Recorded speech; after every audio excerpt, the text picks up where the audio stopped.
Gilliard, yo! Breaking ankles. Barkley ahead. Oh, at the buzzer. What can they do? On one to the finish.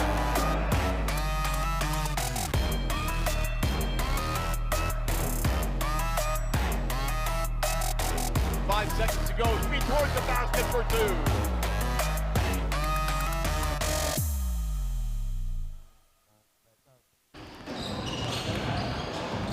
Two teams that have missed the playoff bus will be going up against each other here to salvage pride and hopefully, get some well-deserved praise after their efforts here today. It'll be Lourve Surabaya going up against the Macau Black Bears. This is Noel Zanate working alongside former ABL Coach of the Year and the former ABL Champion Coach as well, Todd Purves. And Coach Todd, coming into this game, both teams already know that they're out of the playoff picture. As we can see here in our team standings, the Macau Black Bears with a 6-7 record and Lourve Surabaya at 1-11.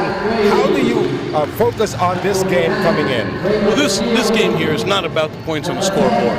It doesn't really matter as much who wins or loses or the experience you're going to get. So for Surabaya, they've got to be able to sustain hard play and effort for 40 full minutes, not just for spurts at a time. And for the Macau Black Bears, so much credit to Coach Charles, bouncing back after that initial loss here in the fourth stop that eliminated them for the playoffs, but then they bounced back and played extremely hard. And that's a sign that he has not lost the locker room. They're still willing to compete right down the stretch. Well, of course, for Coach Charles, I'm going to get the name right now. Coach Charles Dubé Gray. There you go. I had a conversation with him earlier. This is a rebuilding team right now, but that felt good in that victory that they had against the NS Matrix squad. Absolutely, and again, resilience. We saw D'Lo Hamilton come back with a good game and strong around the rim, and I think they're going to continue it right now. Surabaya, coming off that early good start in their last game where they made all those three-point shots, just didn't sustain it on the defensive end, specifically with transition defense. Let's see if they're willing to make the effort for 40 minutes today to start to create a foundation for this team moving forward. And of course, Coach Joe Martera hoping that they actually close out with another victory at 1-11, as they say there's nowhere else but up for this brand new squad. Of course, the Lourve Surabaya, and they have a couple. Their reinforcements have actually also done pretty well for them here, Coach. We're talking about guys like Hammonds. We're talking about guys like what is this? The Q has also been spectacular, especially in the post. Absolutely, that's a real big body, and he gets up and down the floor hard. He's a force around the rim. His transition, though, leaves something to be desired. Let's see if he's got the energy today to go ahead and do it on both ends. And, of course, their third import is Jamar Johnson, one of the sweetest guys with the sweetest stroke here. Let's see if they can get that done against the Macau Black Bears, who had a great game, of course, coming in from Lao Chonpong. I mean, this guy had 20-plus points out of nowhere, Coach. He really got loose in the last game. And you mentioned Jamar Johnson, and that's a real leader for the Surabaya team. He's been there. He's a veteran on the national team, and I think he's going to be a catalyst. Early on, I know that for Surabaya, they need to avoid the turnovers, but transition defense is what's most key for them. They have to get back and make the Macau Black Bears play in that half court. If they're allowing those easy baskets in transition, they will get demoralized like the previous games we've seen. Well, of course, Alion too has been the force inside, but he's been taking a lot of jump shots lately, Coach. I'm sure that's not part of the game plan of Coach Joe Martera. And for the Black Bears, they want to continue to get D'Angelo Hamilton loose around that rim. And while Jennings Lung didn't have his best shooting night last time we were out, expect him to be ultra aggressive on the offensive end, as they'll run sets for him coming off screens to get jump shots. Well, of course, for Jennings Leung, he didn't really play well in terms of his offense. He did knock down a couple of three-point shots, but his overall defense against the NS Matrix squad, plus, getting rebounds here, getting assists there, he's a consummate pro. He's going to find a way to help his team, despite the fact that he's not shooting well. How about Daquan Abram? Still averaging close to 20 points a game. Absolutely. We can't forget about Daquan Abram, and he's really the catalyst of what makes things run for the Macau Black Bears. He's going to push the ball in transition, get his teammates involved. But when you're averaging almost 7 rebounds a game from a guard position, you are active.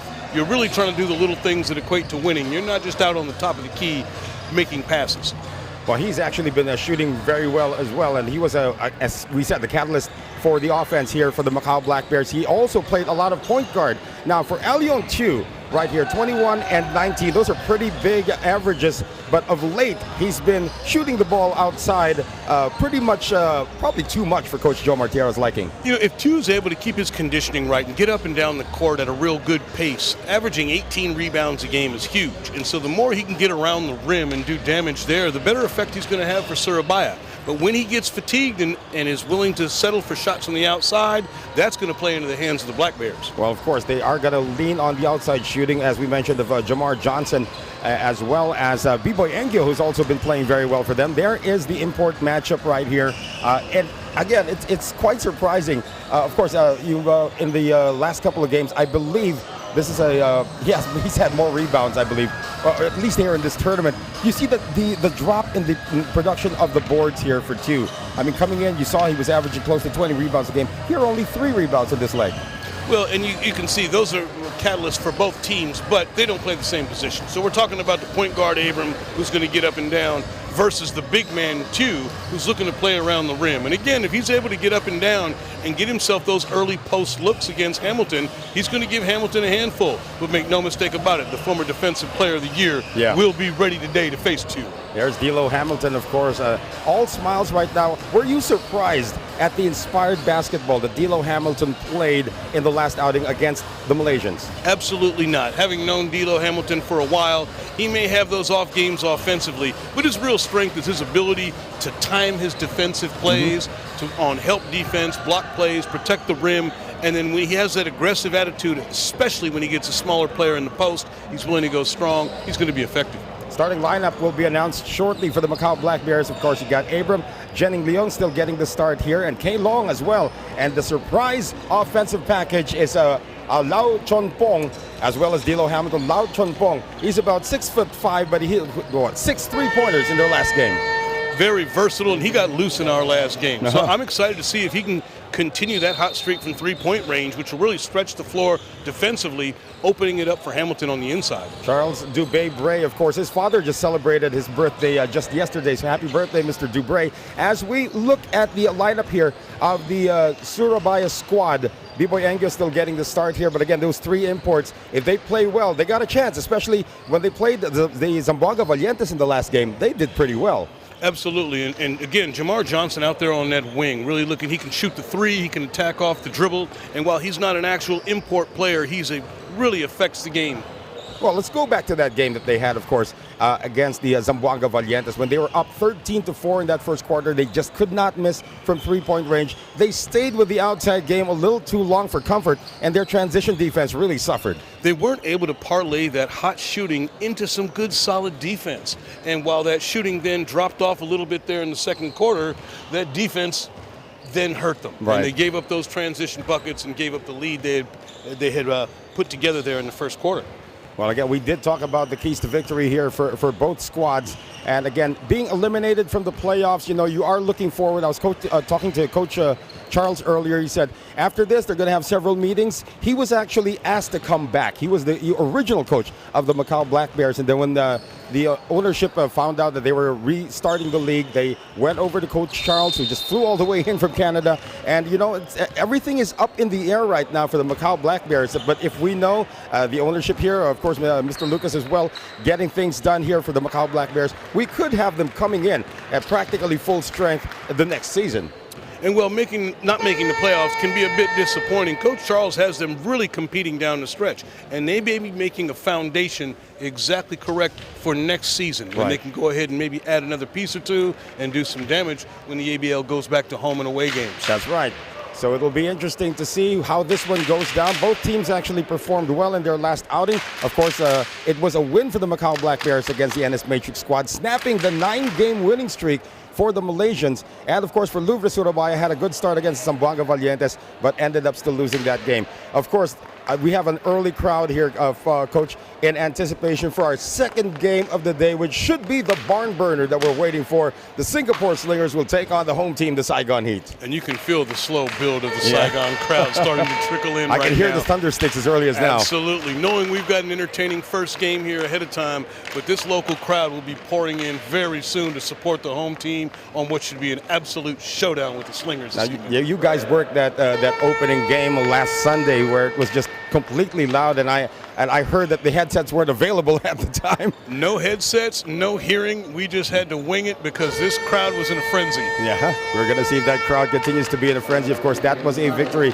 by the Heat that eliminated the Macau Black Bears from a playoff contention. So now playing for pride, as they say, or just playing to get a W is always great, because this is the last game of the Macau Black Bears, by the way, here in Ho Chi Minh. Of course, you always want to leave a city, a tournament with a victory. Sure, and you're right. They are playing for pride, but as individuals, they're also playing to kind of carve out their own path in their professional career. Right. And good games here, while they may not come ahead in the scoreboard, they may also get the attention of some other coaches who'd like to bring these players in. So we are underway here. The white shirts belonging to the team from Indonesia, Lourve, Surabaya, and the black shirts, of course, for the Black Bears. First offense going to the side of the Indonesians.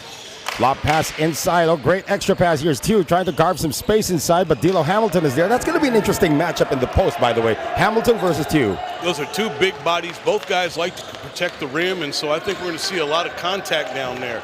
D'Lo getting the best of it in the first possession. Looking inside now. Abram going to the other side. Let's see if Jenning Leung can get uncorked early here.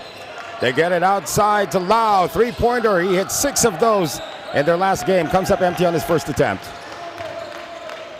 And of course, here for Lourve Surabaya, their starting point guard is Tuasela, who I also believe was a member of the Indonesian youth team way back in 2017.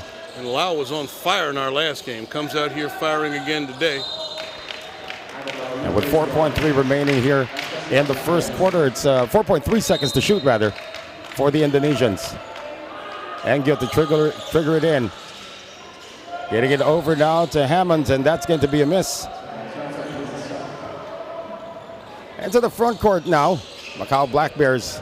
I was talking to Coach Charles about the makeup of his former team. Boy, he had a talented group of players as we have the first three-pointer of the game knocked down. And that's a nice little high pick and roll with the strong side guard rolling up from the corner and having that open three-point shot when his man helped on the roller. Open look, and he makes it a dagger. So 3-0 now for the Macau Black Bears. Talking to Coach Charles, of course, he had guys like Anthony Tucker, Mike McKinney, and a phalanx of imports. Actually, the season he was, there's one season that both gentlemen actually won both the World Import and the Heritage Import.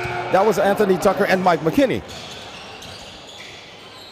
Let's see if the Macau Black Bears can come and get that done.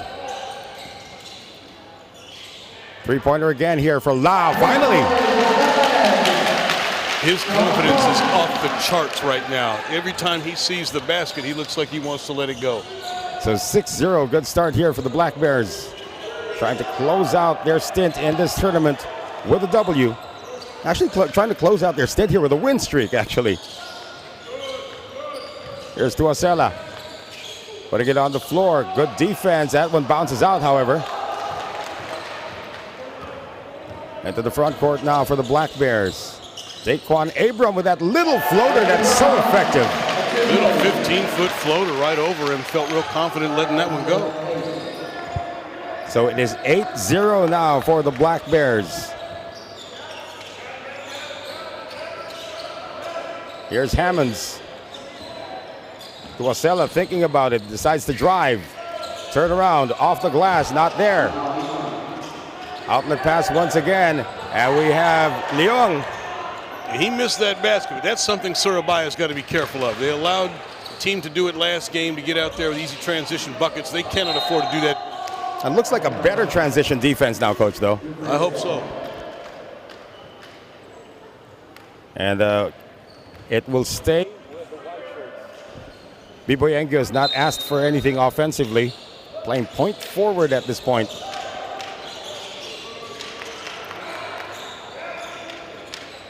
Tuasela once again. Tew providing the pick. What a big pick to just clear out their point guard, but he will miss. Yeah, and they're choosing to go under that pick and give up that jump shot right now. Let's see if he's able to make a couple of those and force a change in the defensive coverage. Jenning Leung. Extra pass now. Hamilton gets it off his foot. So they want to get D'Lo Hamilton involved early in the offense, Coach. Absolutely. Can't afford to just drop that ball right there off your foot. D'Lo a lot better than that, and I expect to see better moving forward. Tiu, this is the shot where he usually takes it. They sag on him. He usually tries to take that three-point shot. A little bit more patience displayed this time. Tuasela again. Boy, he is just struggling to begin this game. 0 for 4 in the game. He absolutely did. And he stayed in that corner right there. Didn't knock it down. Speaking of corner, how about that? Jennings Leong, that's not good news for Lourve Surabaya as they look up at the scoreboard right now. Coach Charles is smiling because they do have an 11-0 lead to begin this game. The Macau Black Bears over Lourve Surabaya. We have an early timeout. We'll be right back.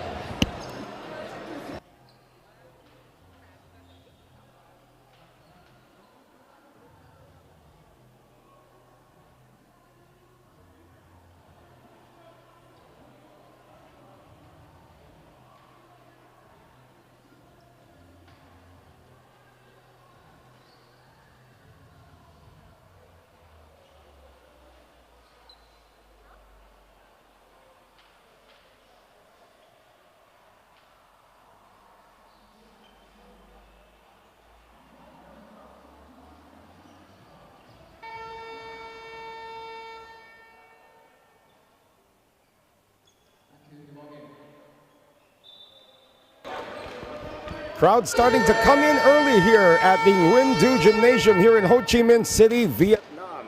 Of course, in anticipation for our second game, which will be Singapore taking on Saigon. But for now, it is Lourve Surabaya against the Macau Black Bears. And boy, the Black Bears have come out firing here, Coach, up 11-zip.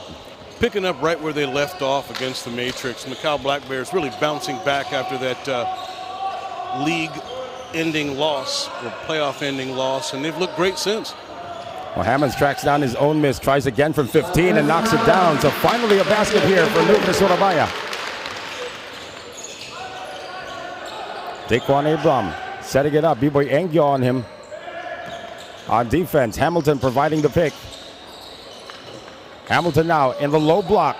Gets some space. Hamilton with the left hand overshoots that. Good defense by Tiu. And that's exactly where Macau was trying to go right there. They're trying to get Hamilton going down on the block. Oh, how about this gang rebounding being shown here by Lourve Surabaya. Tiu dropping it inside. Johnson with the fake. Extra pass over to Tuasela. Still can't get it to go. And as Tiu went up, he got clipped. What, Tuasela is 0 for 5 to begin the game. Not the way they want to start. Let's see if he can knock some down from the free throw here. I don't think that's his specialty. He's normally going to succeed around the rim there, but some good fighting back from D'Angelo Hamilton. Really good sequence there in terms of the passing. But again, Alioni Tiu heading to the free throw line, averaging a double-double for the tournament, for the season actually. But in this tournament, averaging only about 4 rebounds a game. I'm not quite sure if that's correct though, Coach. I'm not sure either. Certainly he's been active around the rim, so I'll have to double check on that one for you. But he's a force around the rim when he gets up and down the floor. Fatigue becomes a factor for him and has throughout this week. Well, the free throws are also a factor for him. He misses 2 that time. Well, how about this one? Oh, Daquan Abram got rejected there by Johnson. Jamar Johnson really coming over with the left hand, and I was just about to say there's no excuse to give up a layup after a free throw, but Jamar Johnson agrees and shows up with the block shot. Here's Jennings Leong running the pick and roll now with Hamilton, who continues to struggle. So both big men are struggling in their offense here in the early goings, but it's still 11-2 in favor of Macau. Almost getting the steal was Daquan Abram. White shirts keep the ball. So we're going to have a sub here for Lourve Surabaya. A change in that point guard position. With over 5 minutes gone here, 1 bucket for Surabaya. They're going to have to find somebody or some method of scoring here and putting some points on the board if they want to keep this competitive. Pelemele is in the game for the first time. And Hammonds got bothered again by the defense of Jennings Leong. He seems to be all over the place. Great hands from Leong there, slapping the ball away. Jennings Leong hands it over. Here's another 3 on its way. Everybody standing on the bench every time Lau releases. Engyo. Pelemele now. He's left wide open. And the point guards have been given so many open looks here, Coach, but they just can't connect. Tiu saves it. Pelemele inside. And he gets it to drop. Foul called against the Black Bears as well. Crafty little head fake, and then he gets to the rack, draws the contact, and then still able to finish with that right hand. Again, these little guys, when they get to dribble inside and see a little bit of an opening, they are quite speedy. So Pelamelay is getting to the free throw line. 3-point play completed, so the lead is down to 6 after an 11-zip start. Now 5 unanswered for Lourve Surabaya.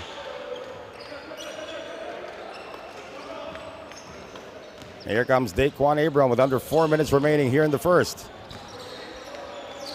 Getting Leung coming off a series of screens. Gets it out. 3-pointer is overcooked there by K. Long. Engyo continuing the fast break to 2. His pass is tapped away. Oh, great defense once again, this time by Lau. Another block on Johnson. They are just collapsing on the defensive end on anybody who tries an inside incursion here. Great effort defensively by Macau around that rim. Tew continuing to run the floor hard early here in this game. I think if he can do that for a longer period of time, he's going to get some decent looks, but that one was stifled by the Bears. Adilo Hamilton, like a linebacker, telling everybody exactly where to position. And he has been getting the job done, at least on the defensive end. They're still looking for his offense, still scoreless in this game. 11-5 in favor of the Macau Black Bears. Hamilton's off-ball defense and help defense is just world-class level. He understands the timing of how and when to come over and help, and he really makes the game easier for his teammates because of it.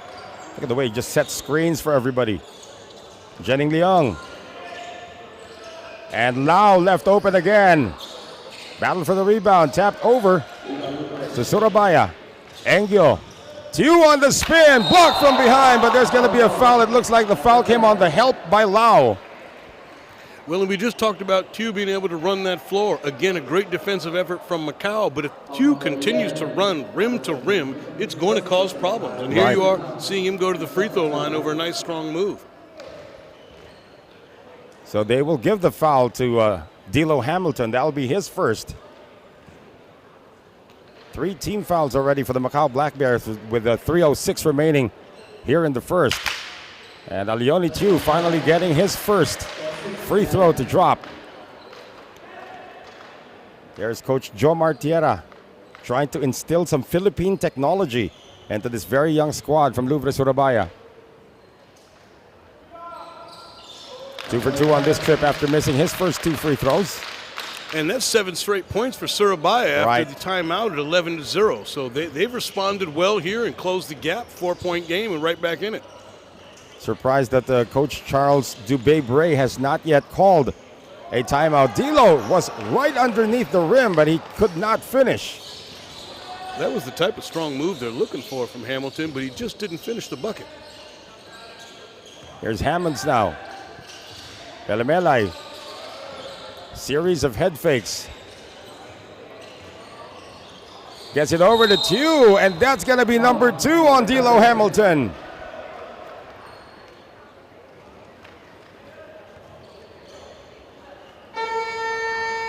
That's going to be a problem moving forward here for the Macau Black Bears when they have their big guy in foul trouble. Coach Charles Dubé-Bray is shaking his head after that call. It is 11-7, 7 unanswered points for Lourve Surabaya.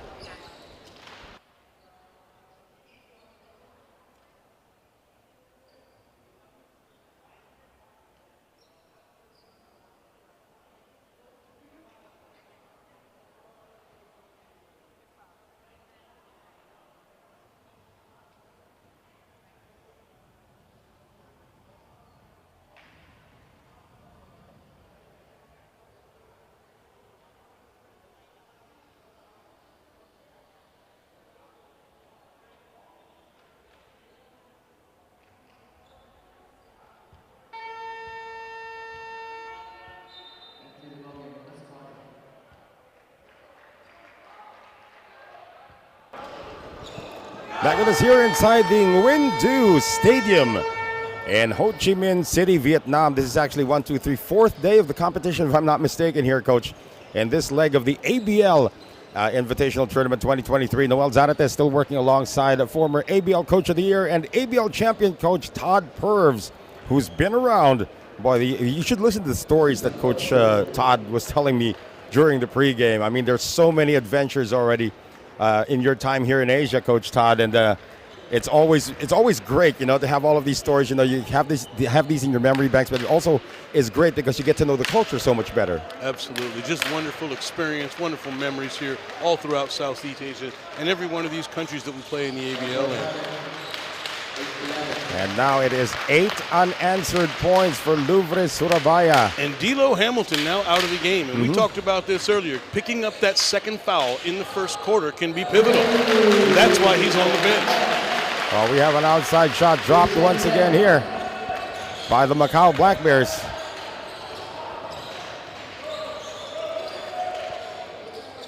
They go out to 2 right now. Engyo wants to initiate.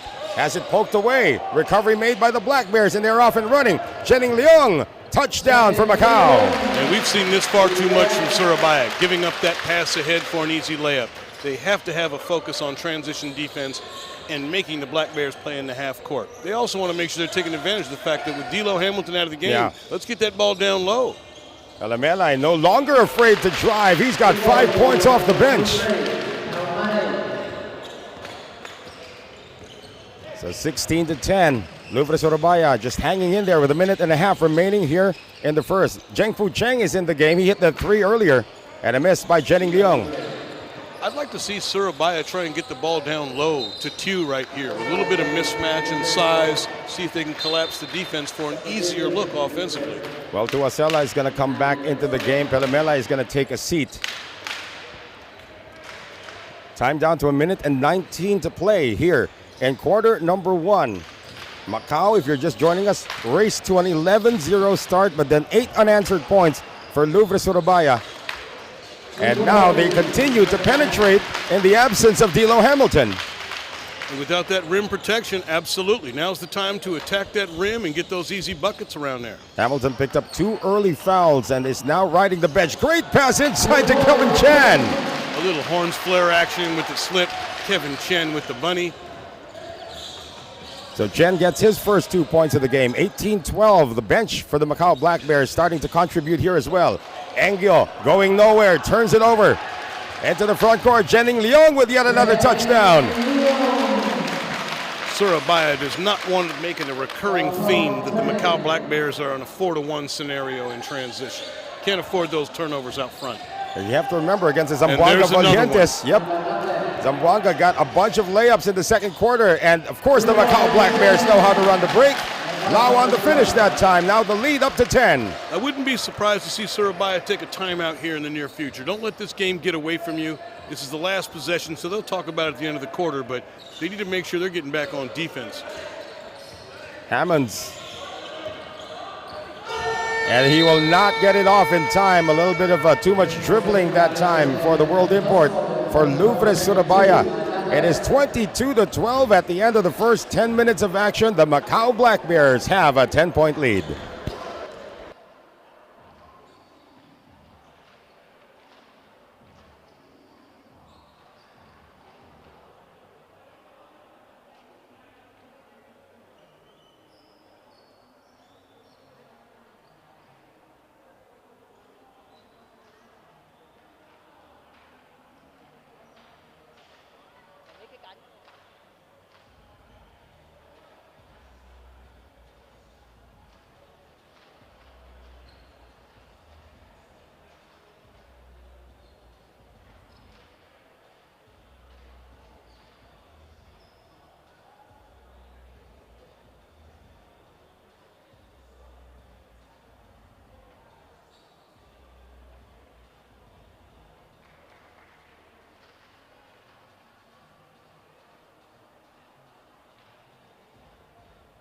Just beat you. Jeremy Jones. Gilliard, yo! Breaking ankles. Barkley ahead. Oh, at the buzzer. What can they do? On 1 for the finish.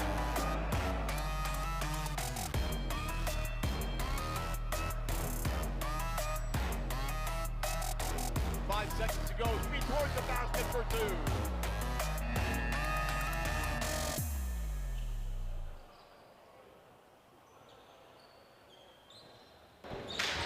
Start.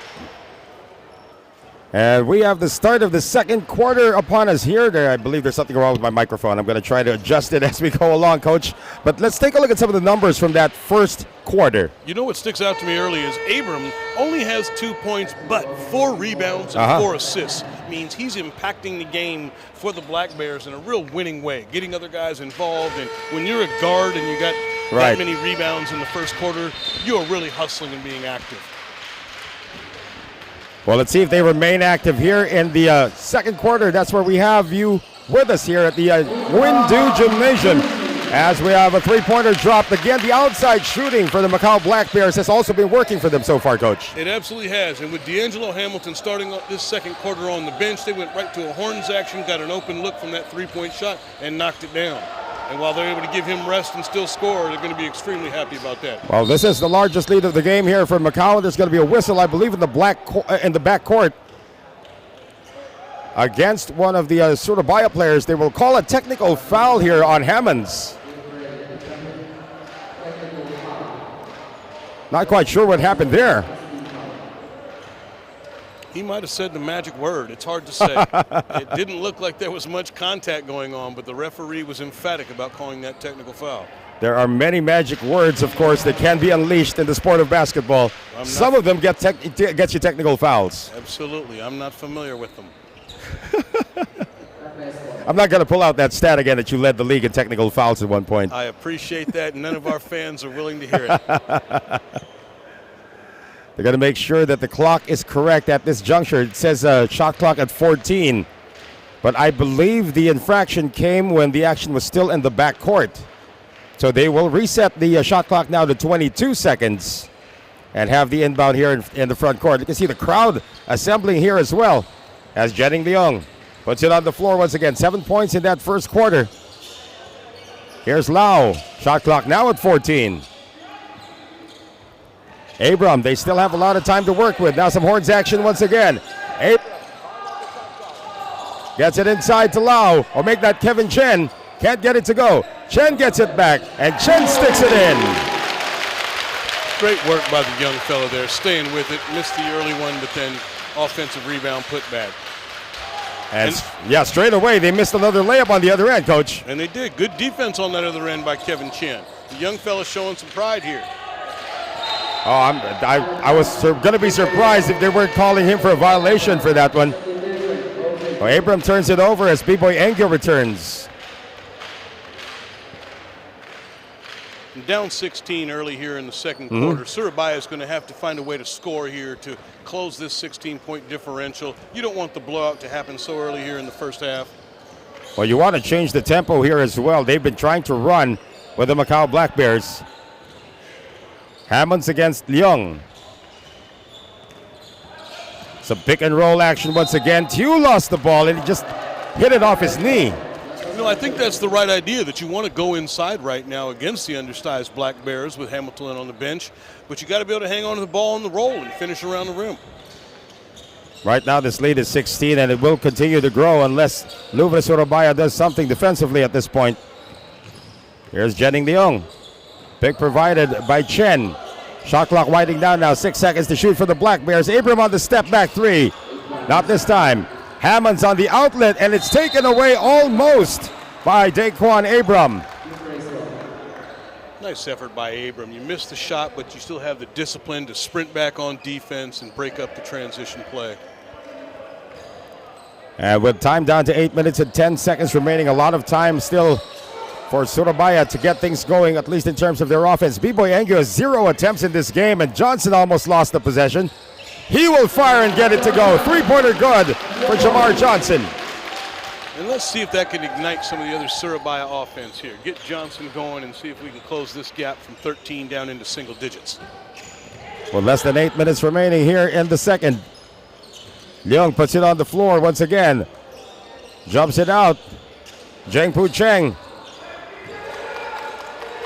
And it's wide open for Abram. 16-point lead now for the Macau Black Bears, 31-15.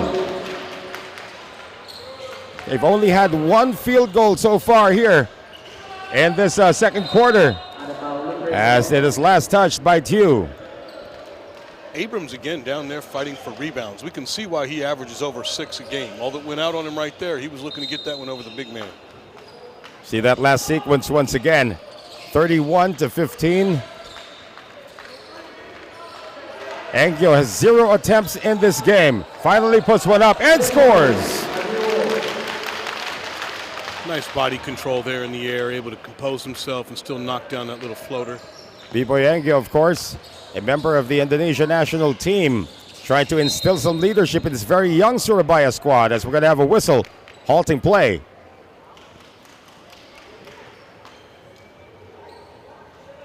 So they will call a foul here against Surabaya.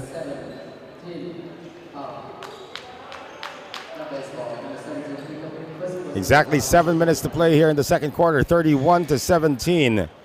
Macau Black Bears. Here's Abram once again. Momentarily opened, elects to get it outside though. And a foul on the ground will be called here against Lourve Surabaya.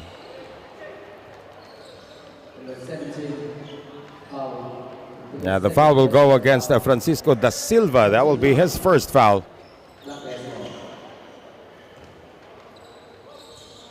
And for the Black Bears, Raymond Young seeing his first action of the game. But this is Jenning Leong taking the three and connecting once again. Already in double figures here, Coach. Unsurprising, he's bounced back strong from a cold night of shooting in the last game where he did a lot of little things that equated to victory. Now he's come out shooting the way he normally does. And B-Boy Angio has made his last 2 attempts, actually 2 for 2 from the field with a 3-point play opportunity coming up for B-Boy Angio, the Filipino Indonesian. He is listed as a local, by the way. He's not a heritage player. And meanwhile, the Saigon Heat faithful fans continuing to flow into this building, preparing for the second game here in our doubleheader. Well, Angio hoping to cut this lead down to 14. And he does. 34-20 right now. Here's Jenning Leong, not expected to get any rest in this game. Abram off the wrong leg and still gets it off the glass. Really nice finish over Q. He turned the corner and Q was rating on him, but he was able to float it up over the extended arm. So now the Macau Black Bears extend their lead to 16, 36-20. And the Black Bears looking to ice that pick and roll, meaning not allowing the offensive player to use the pick, forcing him to stay on the sideline, baseline side, and the picker dives down the middle, just couldn't handle the pass and finish the bucket. Well, Kaelong Kyung is back in the game right now for the Macau Black Bears. He did get the start here today. Turnaround, Johnson, no. Battle for the rebound. 1 shot allowed only for Lourve Surabaya. Abram handing it over to Jenning Leong. Transition 3, rattles out. And to the front court once again. B-Boy Angio, 3 for 3 in this game.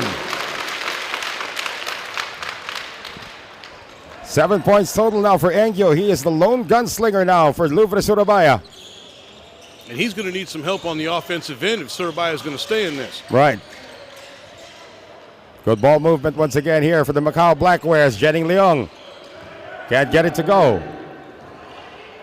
And here's Tew, 1 man to beat, and he's going to get the layup plus the foul. Here comes Lourve Surabaya. A rare transition basket for Surabaya, and those are the types of fouls you don't want to commit. If you know you're not going to be able to stop it, give up the bucket or make sure you make a foul where he doesn't get his arms above his shoulders. You don't want to send him to the free throw line after the easy gimme bucket. Well, free throws again coming up. He is 2 for 4 from the free throw line. Talking about Alyone Tew.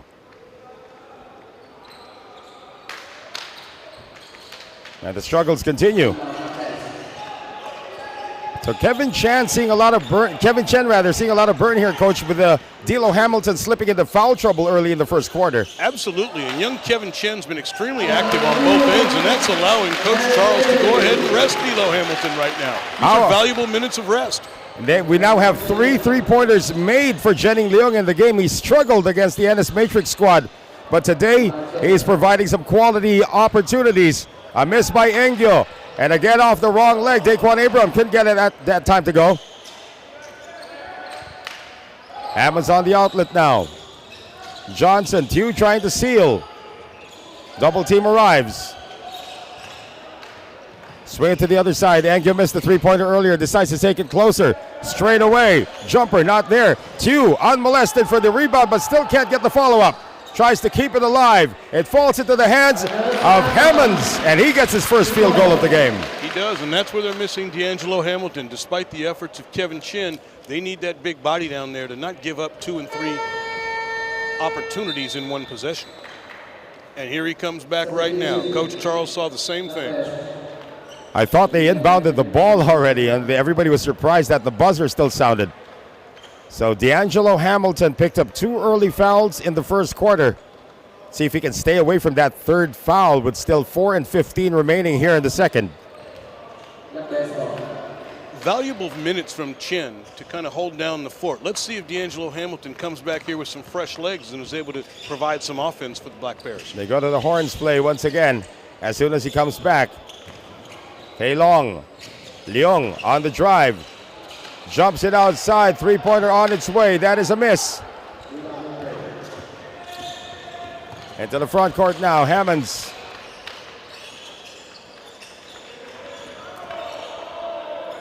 And that is going to be another unsuccessful effort there for Lourve Surabaya. And again, you know, Daquan Abrams has got such an unorthodox layup style. Abrams coast to coast with a real nice finish there. And a whistle to halt play. It looks like there was a little bit of extracurricular happening. Just got a little tangled up there. No unsportsmanlike conduct. Just a little 2 players getting a little handsy. Yeah, Raymond Young and B-Boy Engio getting entangled in that situation. In the meantime, De Silva is back in the game now for Lourve Surabaya. We have 3 minutes and 37 seconds remaining here in the second. 41-26, a 15-point lead for the Macau Black Bears. Once again, Noel Zarate with Coach Todd Purves. And now Macau is showing full court press. They are just trying to slow the offense up a little bit, put them up against the shot clock so they don't have as much time to run their offensive sets. And I think we're going to see it right here. Angio missed the 3 earlier, misses another one. Abram bringing it down. Looks like he and Jennings Leung are in here for the long haul. Abram blocked from behind by Tew. Abram looks like he feels there's not a defensive player at Surabaya that can hold him off the dribble. He's really looking to attack him, be a crossover and inside-out dribbles, attacking that paint and either finishing or getting other guys involved. Well, watch out for the help defense. That's exactly what Elione Tew gave.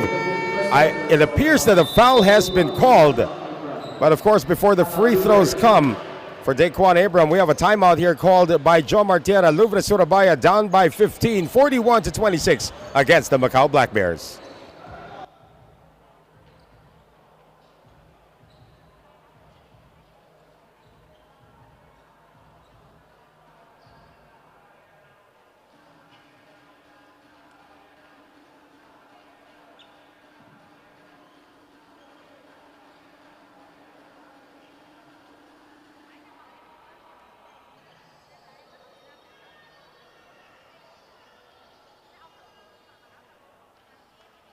Hello, hello, hello.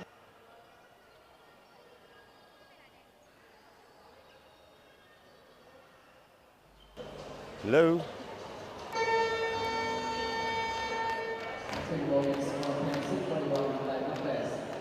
Hello.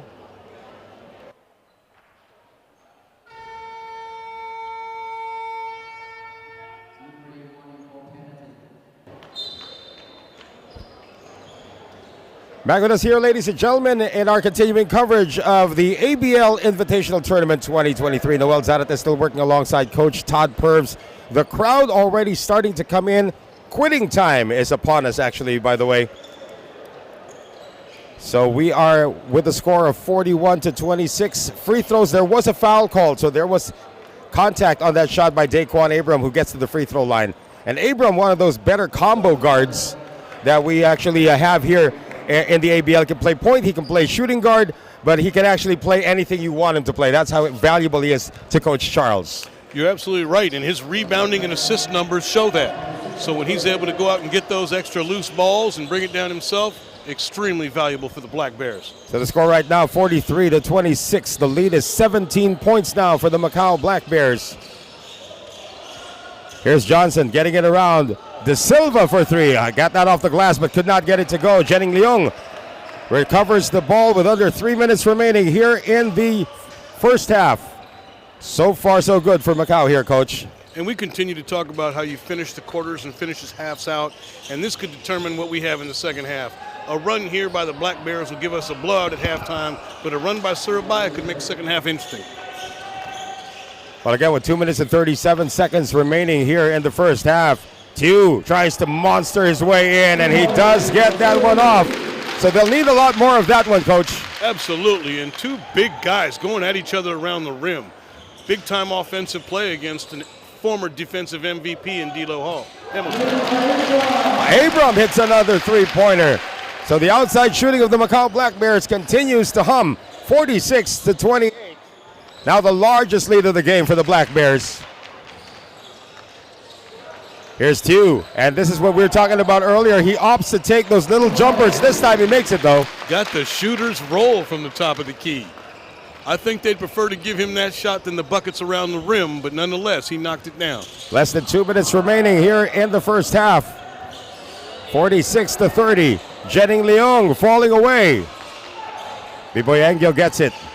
He had 7 consecutive points at one point here in the second quarter. Hammond's on the penetration, and he got bothered by the defense that time. D'Lo Hamilton looks like he still needs to get his timing right after sitting on the bench for a long time. Well, he should be well rested, so let's see if they'll try and get the ball down to him on the block at all. A minute and 20 remaining here. They get it on the block. And right on time. Right. There he is. Finally, the first 2 points of the game for D'Angelo Hamilton. On the roll, weak side help really wasn't there, and D'Angelo Hamilton willing to finish over the big man. Back to an 18-point lead now for the Macau Black Bears. Black Bears icing that side pick and roll again, forcing him to the sideline side, but Surabaya making him pay for it with the pull-up jumper. B-Boy Angio, 9 points now, all here in the second quarter. 48-32, under 1 minute to go here in the first half. Black Bears going with little horns action up top.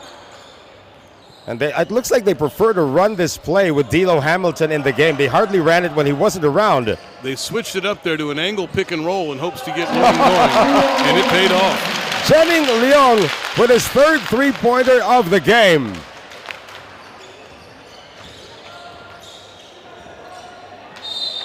And away from play, a whistle. Looks like a hand check's going to be called here against the Black Bears.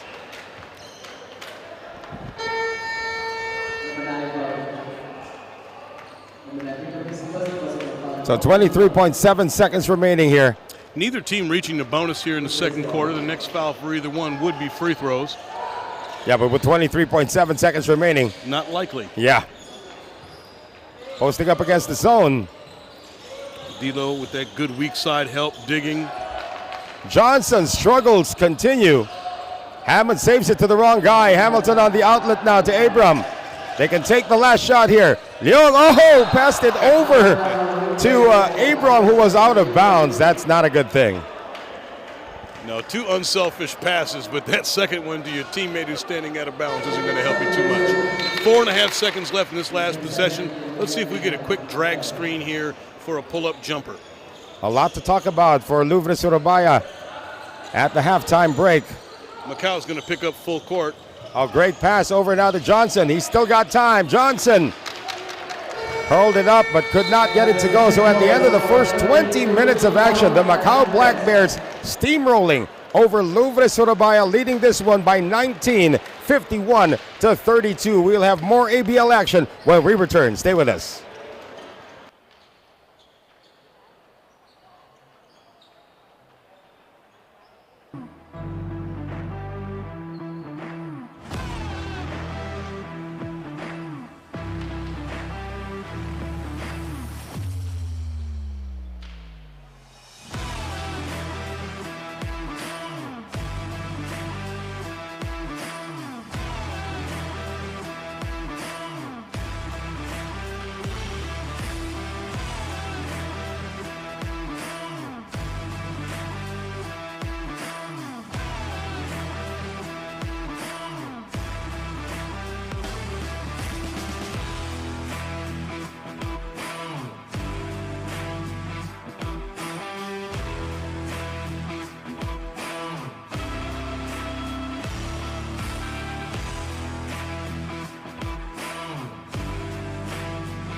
Test, 1, 2, 3.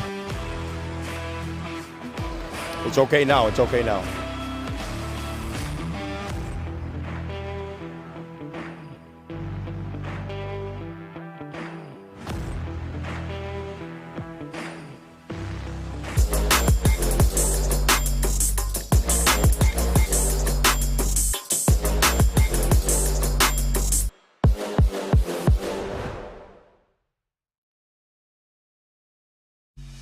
Well, that was hardly any transition defense there as the first basket of the game is scored by Denmark Carino for Team Zamboanga. Shoot, thinking about it, could have traveled that time. McLaughlin comes up short, tracks down his own miss, and there's the slam coming from McLaughlin. Zamboanga is going to have to stop and prevent some of these offensive rebounds. Jeremy Arthur right now assuming the point guard position as Chalmers being shadowed no end by Oliver Shue. To get it outside, Carino has this in his arsenal, and he gets it to go. Carino finally asserting himself on the defensive glass. One man to beat for Rudy Lingana. Does not care if it was a 1-on-3. He's still trying to look for his touch in this game. Dom Gilbert once again, bringing it down. Chance Ewing, he can shoot. Instead, he passes inside. Gilbert, all sorts of space, gets it to go, plus the foul. Down on those second and third opportunities. James Quecote coming off the bench. His first attempt is money. Now a 10-point lead for the Valientes. A gamble that time by Baldwin did not pay off. And a 3-point play opportunity now coming up for McLaughlin. Great anticipation from the veteran point guard there, knowing he'd give him the drop pass ahead of time. Oh, there's Baldwin once again. A little bit of a hezzy before he went up there with the left hand, coach. Let's see what the answer is first to this offense by the Philippine squad. Arthur onto the late pick and roll, going over to Carino with the fall away. How about that? 6'6", 6'7", getting it done. Lingana using the pick from Balkman. Ronaldo's been quiet here in the second quarter. Finally asking for the ball. Makes his move. Ronaldo Balkman with an explosive first step that time, Coach Todd. McLaughlin nowhere to go. That pass is tapped away. Great hands again from Balkman. Oh, is that a goaltend? They didn't call it. John Amores might have a case here about that goaltend. Here's O'Darian Benson for three. And there's the one he needed to drop. Let's see if that's the first domino that gets him going. Zamboanga swarming the big fella and forcing the turnover. Velorio now getting it over to Lingana. He gets the first step. Rudy bothered that time by the defensive poke. Here's Bassett now into the front court. Gets it outside. Chance Ewing passed up on an open shot, but Adam Shue knocks it down. 10 seconds remaining here, and they have a 3-point lead. Chalmers asking for a pick. Mario Chalmers now.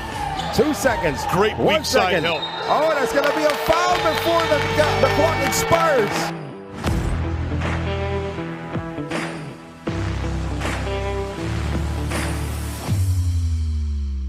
A 6-point lead, you don't want to melt down just because of a call that you didn't like. Chance Ewing now. Top of the key. McLaughlin almost lost it, and he does. Picked up here by Chalmers into the front court. Arthur with the layup. And it's taken away this time by Gilbert, and they're going to call the blocking foul on Mario Chalmers. The band bringing down the ball, Ronaldo Balkman and Mario Chalmers. The 5 on the floor now for the Zamboanga Valientes. Chalmers penetrates, drops it over to Balkman. Twice, he still stays with it, but lost it. Gilbert getting it now to McLaughlin. He's got a full head of steam. Lingana. Oh, and McLaughlin divides the defense. Good lead in the early goings of the first quarter. Gilbert bullies his way in, and wow, the lead goes to Hong Kong Eastern. Well, now Hong Kong Eastern has a chance at the last shot. 10 seconds remaining. Neither team has any foul to give. Bassett slips it into McLaughlin. Great high pick and roll. McLaughlin really putting his body on him on the screen. McLaughlin with the big three. And now an 8-point lead for Hong Kong Eastern, matching their largest in this game. Drive by Balkman and a 3-point play opportunity for the Puerto Rican national team member. It certainly feels that way. We talked about O.D. Bassett's ability to get to where he wants to at the end of the shot clock. Oh! He does it again, now with the dime, leading to the 3 and the foul. Here's Jeremy Arthur now. Getting it to Balkman, who penetrates, and Balkman is going to be called for an offensive foul. McLaughlin got it straight in the face. Bassett gets the first step over to McLaughlin, and he is stripped once again by Carino this time, and there's going to be an unsportsmanlike foul called. Absolutely fouled on his way to the basket.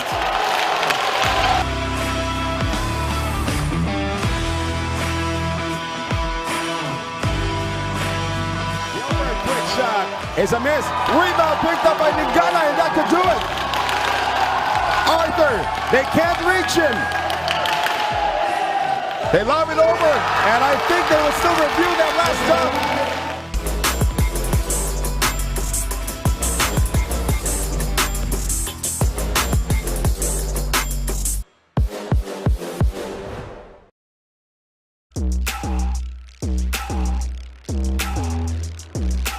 So what you waiting for? What you waiting for? Give them what they came for. This is what they came for.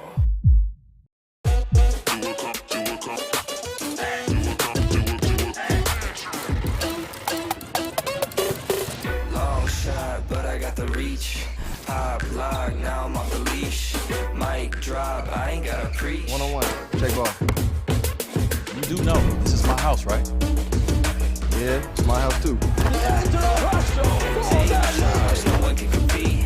I just do what comes natural.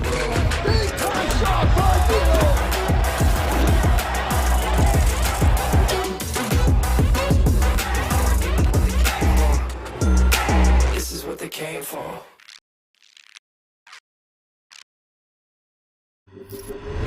Oh, with his point guard skills, drives the lane, and a slam down right to the rim. Boom, shot the Canadian slam. The beautiful lay attack. Damn, by Bartlett at the corner. What a shot! Fast, I'm in. I'm in, and one. Gets it. Getting 2, 1, 3. And the athletic move by Sayo. Oh, has to. Oh, Darren Bassett says no. Slam right there. Alex Smith. Oh! Good press here. Stolen. Rise up. Boom! 50 alley. Oh!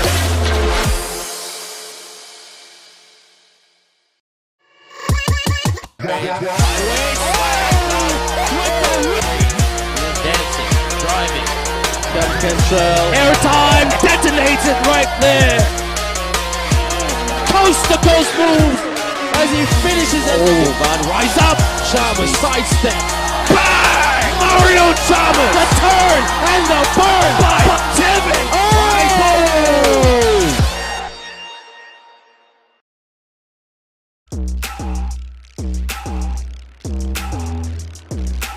So what you waiting for? What you waiting for? Give them what they came for. This is what they came for.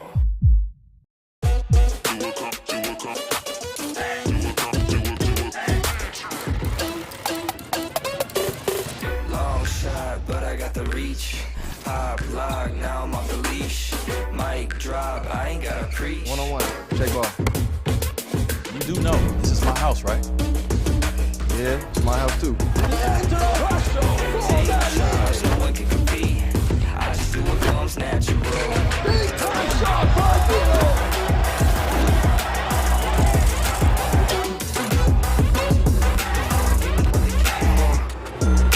This is what they came for.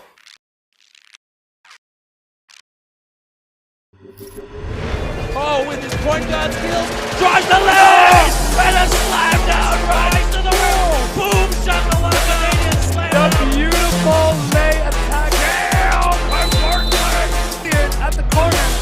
What a shot! Fast, I'm in. I'm in, and one. Gets it. Getting 2, 1, 3. And the athletic move by Sayo. Oh, has to. Oh, Darren Bassett says no. Slam right there. Alex Smith.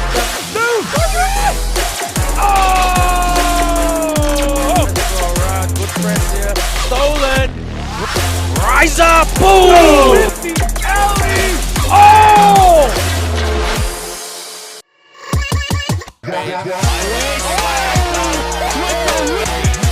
Dancing, driving.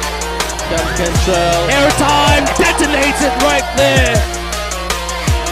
Coast to coast move as he finishes it. Oh man, rise up. Chalmers sidestep. Bang! Mario Chalmers. The turn and the burn by Timmy. Oh!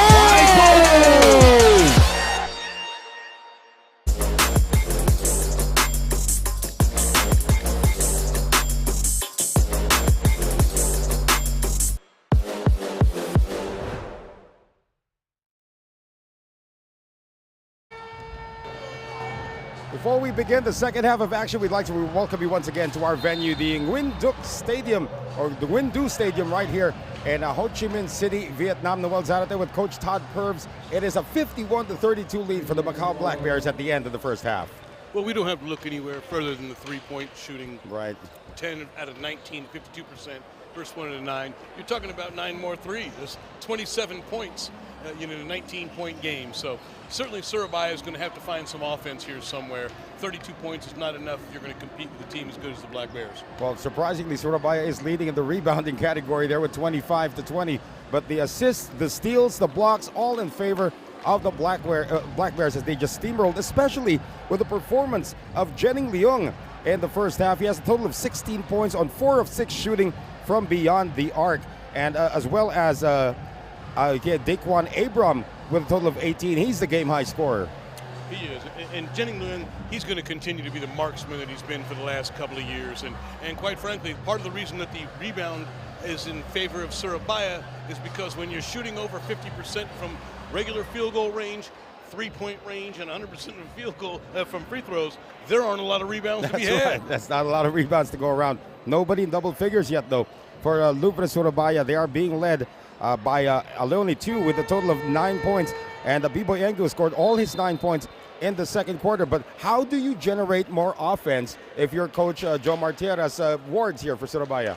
Well, I think you want to take advantage of Q's size, and you want to get him around the rim, see if you can get some players in foul trouble, and really collapse that defense because of your size advantage.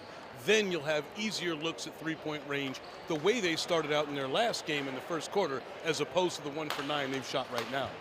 Well, again, they haven't really been getting a lot of open looks as well from three-point range. It's been a total of great defense as well for the Macau Black Bears, including on the perimeter. Now, if you're Coach Charles Dubé-Bray and you're seeing this kind of performance right now, you're blowing out your opposition, how do you feel about this moving forward when you try to rebuild the Macau Black Bear teams for the next ABL season? Well, that's a great point. I think Coach Charles is definitely looking for the future. So right now, whether you win or lose this game in terms of points isn't particularly eventful. What is, though, is which of the young players here, your local players, are showing that they're willing to compete on a professional level. How can you improve this team looking into next year? And you may have some similar imports or some different ones, but it's your base local guys that you want to really see excel in situations like this. Well, D'Angelo Hamilton is not getting the start here in the second half. It will be Kevin Chen once again, who did a yeoman's job, filling in for D'Lo Hamilton when he got into foul trouble, and he's being rewarded here. Now, I believe if this trend continues, we may not see Hamilton back in the game. Well, and Kevin Chen is a local guy from Macau. One of a few players from Macau with great size, great hustle. He's been in the ABL now for a couple of years, and he continues to get better because of his work ethic. And so we'll see when Coach Charles decides to come back with D'Lo Hamilton. But in the meantime, Kevin Chen getting invaluable experience. And Coach Charles says he's a solid 6'8". Let's see if he can bring that kind of defense here as well with his height. That's not a good sign for Lourve Surabaya as they turn it over. And now 20 points in the game for Daquan Abram. And for ABL fans, I'll let you know that Kevin Chen spent a full season banging with Stephen Demon Thomas in the post and practice every day. He is not afraid to compete. He's not afraid of physicality, and that's going to benefit him in the long run. You got to bring Stephen Thomas back here, Coach. He's been an asset to the ABL, one of the 10 greatest players in ABL history. Absolutely a fan favorite, one of the absolute legends of the ABL, and perhaps the pride of Carrollton, Georgia, if not for O'Darian Bassett. Neighbors on the same block. So you're serious, huh? Absolutely. Carrollton, Georgia, providing the ABL with two of our all-time greats. Well, O'Darian Bassett, of course, leading the way for Hong Kong Eastern. They will not have a game today. They will have a game tomorrow, but You know, it's been great to see these world imports also strutting their stuff here as Lau uncorks. He's had 2 3-pointers across his name, but pretty much that's it after coming off 20 points in their last outing against the NS Matrix. In the meantime, Tuasela is going to be called for an offensive foul. Boy, he's not been having a good day, has he? He hasn't. He hit him with the hezzy right here, but it just didn't quite get enough space. So he used the off arm to create space, and the referee caught it and went ahead and called him on the offensive foul. So they are trying to look for the best solution at that point guard position. They had B-Boy Angio bring up the ball in the second quarter. That worked to a certain degree and allowed Angio to get his offense going. Daquan Abram quite comfortable right now becoming the point guard. Here's Lau on the drop pass, and Kevin Chen with a layup. Great pass and finish from the Macau Black Bears, running the double screen up high and then getting Kevin Chen on the slip. You saw also Jamar Johnson was shaking his right hand. He had it taped up during the halftime intermission. Not quite sure if he wounded it or he probably even dislocated it, but he had it looked at. Well, and he's right-handed, so let's see if that affects his jump shot at all, because he's been known to have some three-point range too. How about this kid, Kevin Chen, just making life miserable now for Alioni Tiu. Abram getting it out, three-pointer on its way. That is a miss. Once again, for the Macau Black Bears, that was Zhengpu Cheng on the miss. He hit one earlier. Johnson, his stroke is off. Wasela getting it once again. Tiu, one-on-one, nobody helping out Kevin Chen, and Kevin Chen has to give up a foul. He does. Good strong move by Tiu against the local Kevin Chen, who's been putting in great work on both ends here while Hamilton continues to get that rest, but Tiu just a little too powerful down there for him. 9 points in the game so far for Alioni Tiu. 2 of 5 shooting from the free throw line as well. Wow. Not quite sure where that ball went. And if Kevin Chen wants to battle with Big Tiu, he's going to have to remind himself of his days battling with Stephen Demas Thomas on the block for long periods of time if he wants to battle against a big fellow like Tiu. Well, Tiu somehow recalibrates and gets that one to go after going wide left on his first attempt. It's now a total of 3 of 7 from the free throw line, and they get that one off the leg of Daquan Abram. B-Boy Angio has to be reinserted into the fray. Oh, check that. They're going to send in Jung now for the Macau Black Bears. I'm also surprised I don't see Angio bringing down the ball a lot. It worked for them in the second quarter. Well, they're going to give Abram a well-deserved rest right here. He's been handling the rock a lot, both scoring and getting other people involved. So now let's see him catch his breath. And Macau's going to slip into a 2-3 zone right there and give up a jumper. And there's your first or second guy in double figures, now 11 points. The team high scorer now for B-Boy Angio. So you see Coach Charles, without the import players in, wanted to dive into a different defensive set to slow the game down. Another three-pointer drops. And this time coming from K. Long. 58-35 now. So another unproductive effort here for the Lourve Surabaya squad. Again, that high staggered screen, they're going to continue away to the corner. And it is Lau finding himself open once again. Lau has not matched his shooting against the NS Matrix in this game. Nice head fake there by Angio. Hemmed in, gets it out now to Johnson, out to Hammonds. And here's the spin in the basket, 4-2. Kevin Chen continuing to battle down there in the post, but Tiu just a handful. Draws the foul, finishes off the glass. Chen picking up another foul, and we may have to see Hamilton back here for their foul trouble. Score right now is 58-37 in favor of the Macau Black Bears. A 21-point lead now for the Black Bears.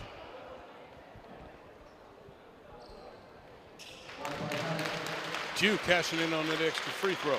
Cuts it down to 20 at this point, but still 6:42 remaining here in this third quarter. Those are words a coach does not like. You got to start somewhere, right? Absolutely. And forcing a turnover helps a little bit. See if we can get it down into the teens. So 58-38. That's a score right now. And you also see that Macau, they're playing defense as if they're the ones that are behind at this point. It's a credit to Coach. The way they came out after the loss that eliminated the playoffs and played as hard as they did against Matrix, you knew he's still got this locker room, and they're willing to play extremely hard for him. Well, Tuasela finally able to get something to drop. That's his first 2 points of the game. Another outside shot. K. Long can't get it to go. Recovery now made here by B-Boy Engel. Can they make a run? Can they make a serious run right now? And is stepping outside. So turnover against the Lourve Surabaya. They only had 5 turnovers in the first half. That's actually a positive for them. Absolutely. Taking care of the ball is a big deal, and we've seen this a number of times. Down here in the corner and on the baseline to where backward, and they step on the out-of-bounds line and get called for it. Really tight back there in the corners between the three-point line and the out-of-bounds line, and players have to have real court awareness. 6:02 remaining here in this third quarter. So 58-40 is our score. Lau looking for a friend, backdoor cut, and almost turned it over. They get it out right now. Lau once again on the attack, and he elects to drive. Cannot finish on the strong move. You know, when your three-point shooter tries to drive, you know he's trying to get the percentages back. He really is, or get himself to the free throw line where he can gain some rhythm for his three-point shot. That's there by Keong K. Long. Jamar Johnson taking one there in the face, incidentally. Complete accident, not on purpose. Of course, remember that the Jamar Johnson did have that finger looked at the halftime break. Now he's got to have his head looked at as well. Of course, nothing intentional, as you said. It's not even a shooting foul, so they're going to take this out of bounds. Jamar Johnson just creating a wonderful career for himself in Indonesia. So much respect for what he's done out here. And all the way from the days with the Indonesia Warriors when he was only a practice player, and now here he is, a stalwart on the international team, the national team, and the professional team for Indonesia. How about that straight-up block there coming from Jeng Pu Cheng? He's known for his offense, but now and then, you know, these shooting guards are going to hit you with their defense. Anytime you're a guard and you get a block shot, you love to let the locker room know afterward. Just beating the shot clock, but unsuccessful that time. Here is K. Long, high off the glass.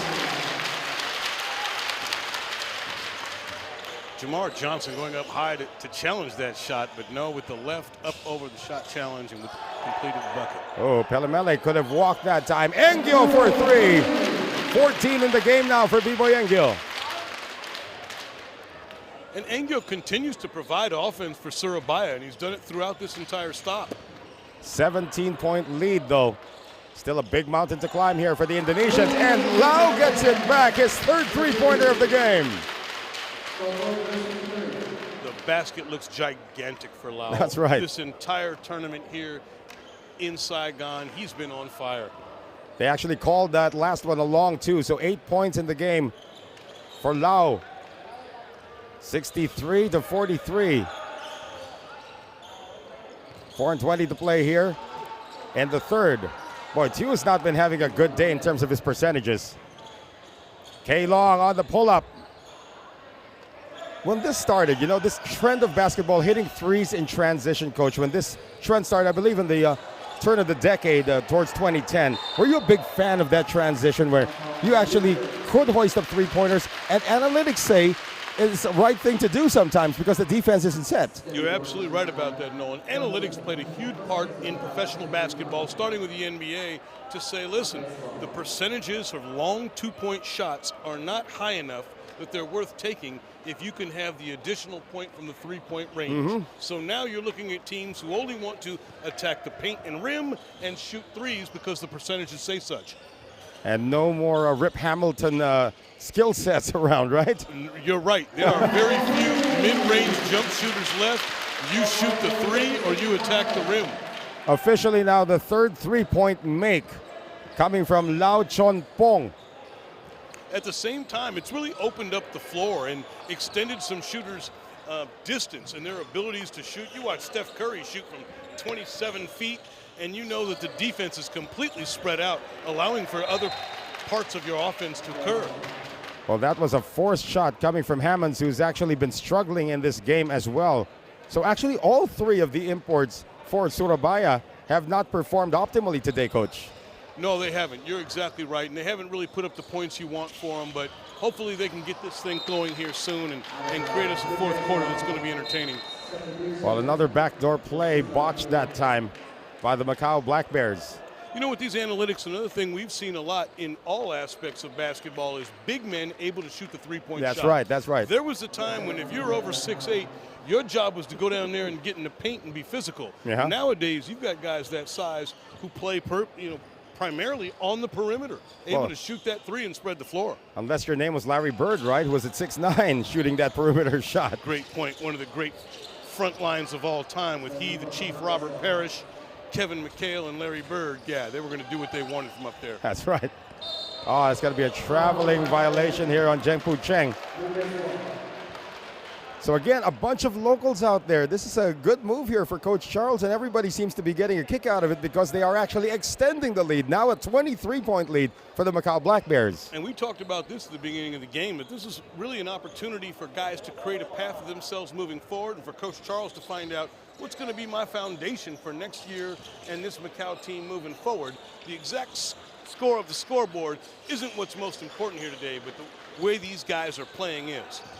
But with under 3 minutes remaining here in the third, look at the defense for these smaller Macau Black Bears. Zhengpu Cheng is going to be called for the foul, though, but he was trying to stop somebody about a foot taller.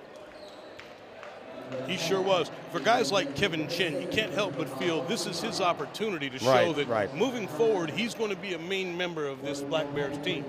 Looks like he's going to be one of those protected members there as well. You make absolute sense here. It's not every day that you get a local who's 6'8", who actually does have a basketball IQ and actually has great skills as well to go with that height. And this experience is just incredible for him because it doesn't really matter. Again, they're going to win this game down the stretch, but for him to be able to compete against some of these import players and understand exactly how good he is and gain his own confidence is going to work wonders for him moving forward. The only question is, can he stay for the rest of the game? Because he might get gassed at some point here.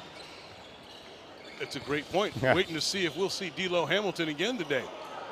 Another turnover here against the Black Bears. They only had 3 in the first half. Engel gets it to go, plus the foul. Well, B-Boy Engel, one of the talented scorers from the Philippines, who is actually also half Indonesian. You can see there a little bit of a fake, and he just was able to finish. He knows how to finish around the rim. And been really consistent on the offensive end. He continues to be aggressive. He obviously is fearless in there and really trying to impose his game on the Black Bears. Well, he's got a total of 17 points already in the game, and we still have 2:08 remaining here in the third. And the lead is down to 18, so it is Engyo against the world right now. K. Long getting it out. Lau can't shoot it. Lau is going to get fouled, though. A little bit of overzealous defense there coming from Hammonds. I don't blame Hammonds. Lau's gotten so loose from three-point range, you can't let him breathe out there. He'll see that bucket and knock it down. Sort of reminds you of a guy that we were talking about earlier, a Filipino by the name of Alan Salangsang, who actually is known as a shooter, but is one of the most physical defenders you've ever seen. Loved coaching Alan Salangsang, and shout out to him. He was a physical player on the defensive end, and he knew his role. Right. One of those guys who knows this is what I bring to the table, and I'm not trying to do anything else, and you love guys that play that way. Lau's about, what, 6'5", 6'6", who shoots it very well from the outside. That time, K. Long could not get it to go. And it'll go out of bounds in favor of Lourve Surabaya. And when you've got that type of size and you can shoot, you're doubly valuable because you're flexible on the defensive end. You're 6'5". I may be able to put you against a shooting guard or a power forward and guard multiple positions. You're able to knock down threes as well. Very valuable for any team. Too valuable on any team because he is 6'9" and trying to grapple for the ball. And ball has not yet been released, and Tew said it's over. Let it go. No, you let it go. Great hands from young Kevin Chen again. We talked about this experience, and he was the one who got that deflection. But the guard came in there and helped out, and we had a little wrestling match, and we're going the Black Bears' direction. And again, great exposure here for the locals of Coach Charles Dubé-Bray. We got 1:23 remaining here in the third. Of course, this is the curtain raiser. Another backdoor play. How many times have they run this backdoor cut? Well, the Black Bears went with little horns flare action. And if you close out to the guy who looks like he's going to shoot it, that strong side wing slipped to the basket. You hit him with the back door. Easy basket. Finally, a three-pointer made here by DeMar Johnson.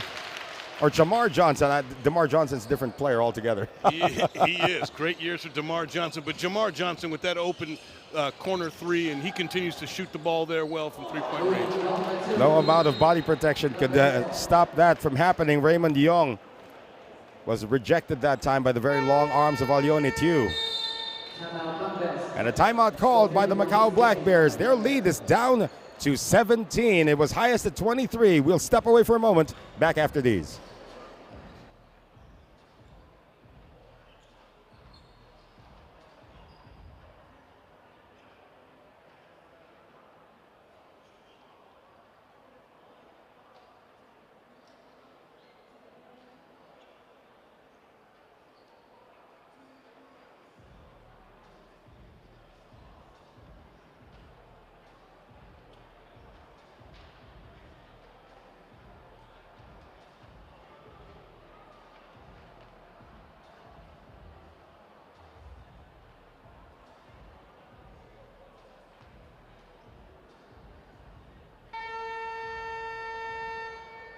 To the ball game, left corner.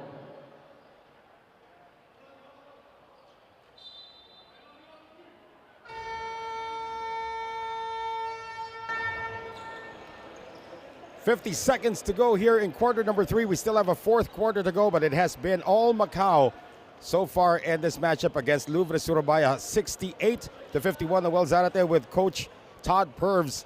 And the fourth quarter, of course, we may see the imports back, just for good measure, just to finish things off for the Macau Black Bears. Well, Coach Charles is still gone with the local players right now, with Kevin Chen out there and Hamilton on the bench.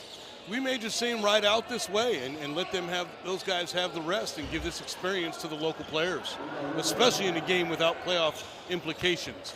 That being said, Kevin Chen grabbing his ankle. No, he lost his shoe. He's trying to put it back on. Gotcha. Alione Tiu! Kevin Chen's shoe costing the Macau Black Bears big, as there's no big man around the rim as he reties his shoe. Actually, the shoe came off. The shoe came off, and now look at Alione Tiu just turn into monster bully inside. There's no 6'8" guy in front of me. This should be no problem, and it wasn't a problem. He'll have a three-point play. The problem now is, can he make the free throw? He's 3 of 7 from the line. Great point. He took that deuce in the bruise, but we'll see what happens here from the free throw line. Yeah, Alione Tiu averaging a double-double in this tournament. Rolls that one in. You remember the time when Ben Wallace, of course, was playing for the Detroit Pistons. He had a better field goal percentage than a free throw percentage. He did. And Ben Wallace, one of the great all-time defensive players, one of the greatest rebounders of all time, and an all-star multiple times. But you're right. He was no expert from the free throw line.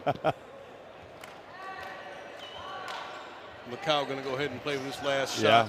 Yeah, 1 second difference here between the clocks. And that is going to come up short, however. So the third quarter comes to an end with our score a lot closer than we thought it would be. 68-54. The lead is 14 for the Macau Black Bears heading in to the final quarter. We will have that for you when we return.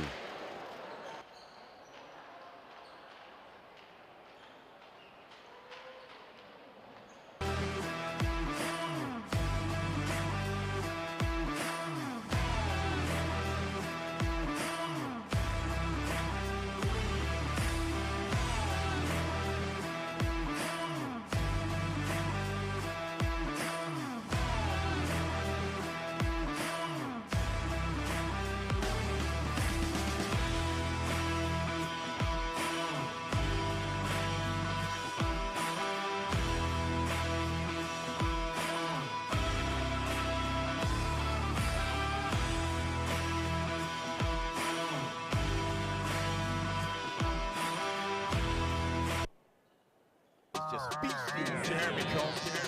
Kill your breaking ankles. Barkley ahead. Oh, at the buzzer. What can they do? On one to the finish.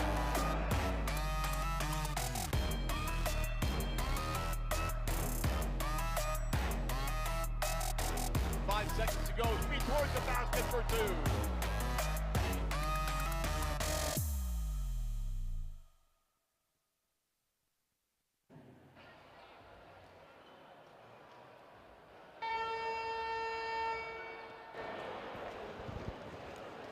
Well, Daquan Abram has made his way back into the lineup for the Macau Black Bears along with Jenning Leung, because this lead is getting a little bit uncomfortable now for the Macau Black Bears. They had it up to 23, but it is down to 14 as we begin this fourth quarter. 68-54, the Macau Black Bears up by 14 against Lourve Surabaya. Both teams already eliminated from the playoffs, but let's see how this fourth quarter unfolds. My name is Noel Zarate, working with former ABL Coach of the Year and former ABL champion with the Indonesia Warriors, Coach Todd Purves.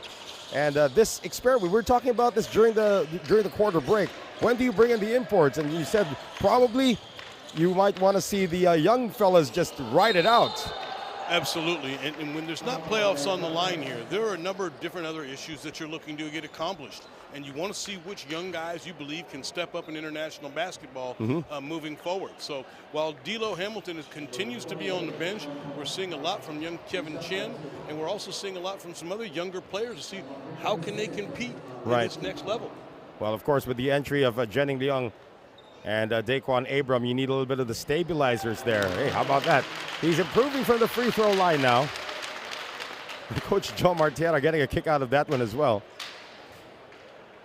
And Jenning Leung bouncing right back from what wasn't his hottest shooting night the other night to being 4 of 6 right now from three-point range, 6 of 10 from the field. So he's gotten back to his normal self and being able to knock down shots offensively.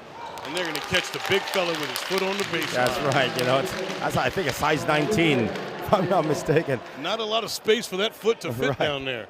Joe Martiera not happy with the call, but that was the correct call, of course, made. 68-55. Well, Jenning Leung's only seeing his first action in the second half, so he did not play the entire third quarter. Let's see if his shooting is still pretty much intact. Well, with a 13-point lead, Coach Charles may want to make sure he can just put this away in the next couple of minutes before he can get a lot of the local players to run out the rest of the game. Well, there's Jenning Leung, of course, knocking it down. He is from Ontario, Canada. Check that. Yes, he is from Ontario, Canada. And doing exactly what Coach brought him in the game here to do. Let's make sure we stifle this little run, put some points on the board. He did it, and probably not for more than a couple more minutes. I correct myself. He's from Vancouver, Canada. Talking about Jenning Leung. And of course, their coach, Coach Charles Dubé-Bray, as we mentioned earlier, from Quebec City. Yeah, another coach from Canada, eh? Uh-huh. So he is, of course, he's made the rounds as well in Asia. And his second tour of duty here with the Macau Black Bears. Remember, he was the original coach of the Black Bears when the franchise started, I believe, in the 2017-2018 season. And those COVID shutdowns doing real damage there in Macau and in China and all throughout Asia. And so it's wonderful to see the Black Bears back here competing again in open competition. Yeah, he was telling me the story that they actually had training camp in Singapore before the start of this season because there were a lot of COVID restrictions still in Macau. Kevin Chen gets it to go. The young big fella going strong to the rack, heading to the charity stripe after getting the deuce, and he's getting better every game. That's right. You know, the banging bodies with Stephen Thomas in practice when he was still playing for the Macau Wolf Warriors has helped him a lot moving forward in terms of his confidence as well. And again, 6'8", you don't find that every day. No, and he survived those battles with Steve Thomas, and it's made him all the better. You can see he doesn't appear to be afraid of the physicality whatsoever. He's out there banging and moving around. And he is not able to get the free throw, however. You can't have it all. You can't have it all. You're right. And by the way, no one would be happier for him than Stephen Thomas. After all those practices of beating up on each other, he loves to see the young fella succeed. Hammond's on the miss. And Alioni Chu still can't get it to go. His last touch, though, by Abram, who's shaking his finger. You should send him the link of the video and see how much he's improved from the time that he was just being bullied by big Stephen Thomas. I'm sure Steve's watching as we speak. He's got a lot of love for young Kevin and likes to watch the guys that he helped groom have success later on. Marcus Hammonds now on the post-up, double-teamed. B-Boy Engel shovels it over now to Alioni Chu. Gets it out to B-Boy once again. Quick release, doesn't work. Battle for the rebound. The white shirts still have it. Johnson for three. Battle for the loose ball, still picked up by Surabaya. Engel, 10 seconds on the shot clock right now. De Silva, and he is going to be fouled from behind.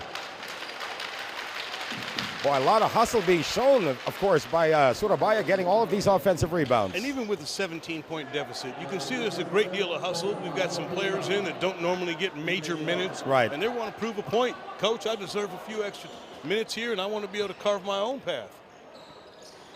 Coach Charles, of course, still not bringing in D'Lo Hamilton.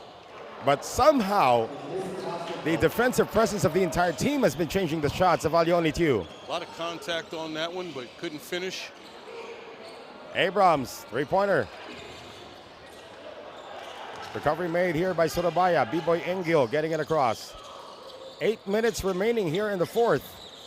Of course, once again, we remind everybody that our second game will feature the Singapore Slingers versus the Saigon Heat. Looks like Engil got himself injured. He's asking to be replaced right after he gave the pass out. That's too bad, as Engil's been a real staple for them on offense. Johnson fouled. Engil is walking off right now. He pointed to his leg for a moment there, Noel. I hope it's not anything that's too significant with a knee or ankle. Hopefully just to regroup. Yeah, and you've been playing basketball for a while also, Coach. You know, when you get hit in the inner part of the knee, that's not really a major injury, but it really stings. It absolutely does, and makes you nervous more than anything else to make sure there's nothing significantly wrong. It's good that we were able to see B-Boy Engil walk off on his own power as Jamar Johnson makes his first. I mentioned Jamar Johnson before, another NBA player who made the rounds here in Asia, became an import in the Philippine Basketball Association, and I actually met him in Qatar for one of the FIBA events when he was, I believe, playing for Saudi Arabia at the time. Jamar was a great player coming out of college and well as his stint in the NBA. Jamar Johnson, on the other hand, has made a great career for himself here in Indonesia, really carved out a path, and I'm so proud of him. And look at that pick and roll run to perfection between Jenny Leung and Kevin Chen. So all they have to do is make sure that Surabaya does not get into any major run, and they're going to finish this tournament on a win streak. Kevin Chen with a block shot. Return to sender from Kevin Chen. K. Long saves it. They almost lost it. Abram, and it looks like he's tied up.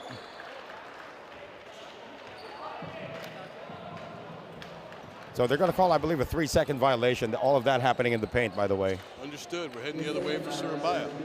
74, 17-point lead, 7 minutes left. Can you make a little 8-0 run to make this competitive or not is the question. Well, if Engil was on the floor, probably that would be an affirmative. But let's see if the imports can actually get that going here for Surabaya. Another unproductive effort that time by Johnson.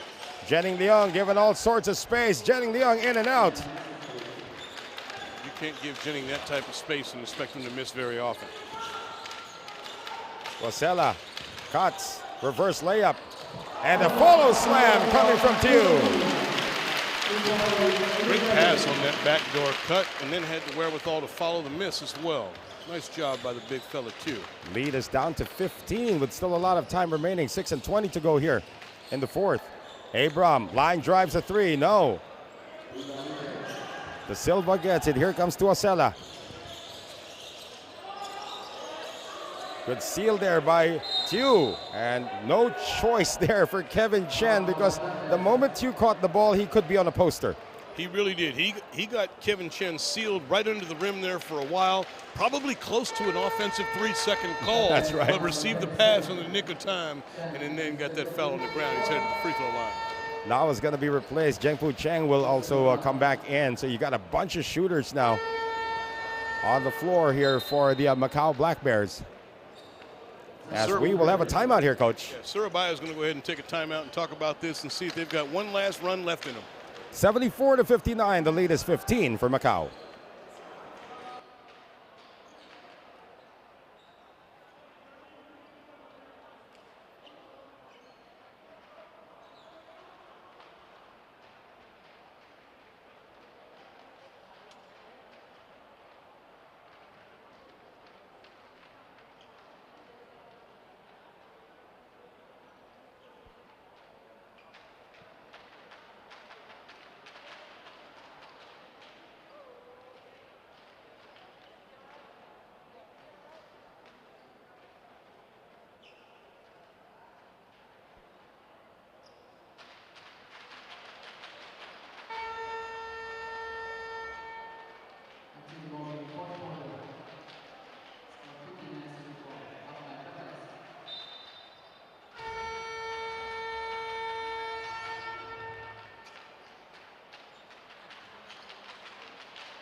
The crowd starting to filter in here in our venue, the Nguyen Du Gymnasium here in Ho Chi Minh, Vietnam. In anticipation, of course, of our second game between the visiting, everybody's visiting except the home team, of course, the visiting Singapore Slingers. I just want to make it sound more exciting. The visiting Singapore Slingers take on the home team, the Saigon Heat, with major playoff implications, especially for the Slingers. Absolutely. Both teams really coming in ready to play. We've got a showdown here. Right. And as the fans continue to pour in, I expect this crowd to be electric in our second event. Lead is down to 13. You're talking about that little run. We have 4 unanswered points now for Lourve Surabaya.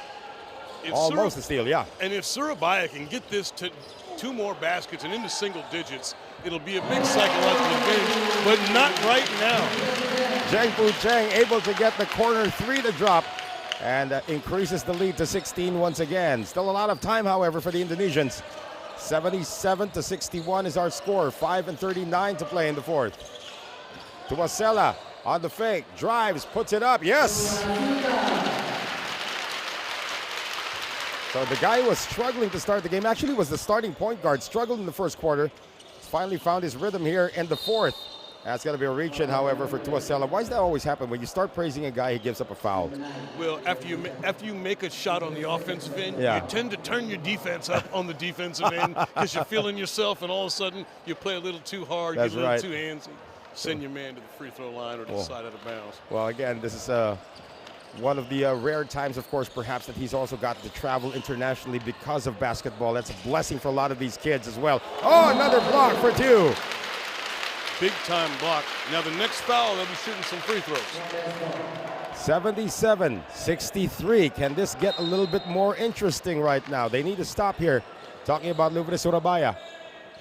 5 on the shot clock now. Jenning Leung comes up short. Tuasela pushing it up now. Surabaya's entire focus right now has to be on the defensive end. If you're able to get stops, you can get out in transition to get quick and early baskets and get right back in this game with a little under 5 minutes to play. Good escape there coming from Abram. Another side 3 is good. Coming from Jenning Leung this time. Well, that's what Jenning Leung does. He continues to put nails in the coffin late in the fourth quarter from three-point range. How about 21 for one of the best shooters in the league. And a steal by Leung. Jenning Leung was actually raised in the Philippines before going back to Canada for his studies. Leung, another 3 drops. He's filling it down. And now when he gets a look at the basket, you have to beware because he's the type of shooter that once he hits a couple in a row, if you're not out there on him at 25 feet, he'll hit a third. 24 in the game now for Jenning Leung, which now represents a game-high score. Tuasela floats it up, can't get it to go. Tiu wants to dunk it, lost the handle. Follow-up still not there. Tiu collecting offensive rebounds against 4 Macau Black Bears and finally gets it to go. It's not raining outside, folks. Those are the Thunder Sticks. They're warming up. 83-65. Oh, could have been a case of traveling there for Abram. He might have slid that pivot foot just a little bit, but he comes back with the quick 3. Well, again, this game might be out of reach, but you appreciate the effort being put in now by Lourve Surabaya. Tuasela against Abram. Tries to drop it inside to Johnson, who wasn't ready. And while Surabaya's down in this game, they didn't give up the transition easy baskets that they did when we saw them yesterday. And so to watch them bounce back and continue to play hard and fight the entire game, we do have an 18-point game here, but it's not for lack of effort on their part. Well, Seong In Ao is going to see his first action of the game, one of the youngsters for the Macau Black Bears, one of their shooters here as well. Kevin Chen is back in. He's going to look to have a massage after this one. No doubt there's some horns action. Kevin Chen rolling to the basket against the big fella. Oh, they're not going to count that. That is the correct call. That would have been a highlight, but he did lift his pivot foot. Absolutely. He slid his feet there a little bit. It's too bad he had the right idea, and he'll learn from that little mistake. 83-65. It's just a matter of time now before the Macau Black Bears register their second win in this leg, as Engyo is back in the game. That's actually a welcome sight to see B-Boy Engyo back. Oh, Hammonds knocks it down. Absolutely, knowing that that injury wasn't significant is a relief. Yeah, when you bang knees, it feels as if you can't walk. It actually feels like the world is about to end when you bang your knee, but he just came back from it. Really nice pass to the big man rolling right there. Young fella converts the two. So 85-68, another three on its way. And the recovery made by the Macau Black Bears. So again, the final score is the only thing in question at this point. We want to get everybody involved. That comes up short for one of the new players on the floor again. Here for the Macau Black Bears, talking about Chon Wai Chan, or Chan Chon Wai, seeing his first action of the game, as Raymond Young will also return, and that'll do it for Abram. Would not be surprised. I was just going to say, would not be surprised to see him have a ride on the pine here and rest out the rest of the day after a really wonderful effort. And Coach Charles making the right move here, resting all of his main guys. He's going to ride it out with some of the local fellows and give it additional experience. Well, of course, we did not see D'Angelo Hamilton in the second half at all. We did not. Partly because of the efforts of Kevin Chen. I mean, he played well. Macau was able to retain that lead the entire time, and Coach Charles felt like there's no sense bringing him back in if we can rest him and still get this dub. Well, this is the last game for the Macau Black Bears in this leg. There will be a lot of questions as to how their future shapes up in the coming ABL season. But again, the Macau Black Bears, just great to see them back on the floor. I mean, that's probably one of the more iconic logos in the entire league right now, the Macau Black Bears logo. And I think they've got some real things done. While they may not be moving on to the final round in the playoffs, they're finding out which players they've got that they can build a foundation from moving forward for the forthcoming years. Three-pointer on its way. That is tapped out now to Chan. So still a minute and 38 remaining. Let's see, some of these locals can also get involved here and stamp their imprint on the Macau Black Bears season here. Hammond's transition three. The tallest player is Kevin Chen. The next tallest player would be about 6'2", talking about Raymond Young. There's going to be a foul on Engyo.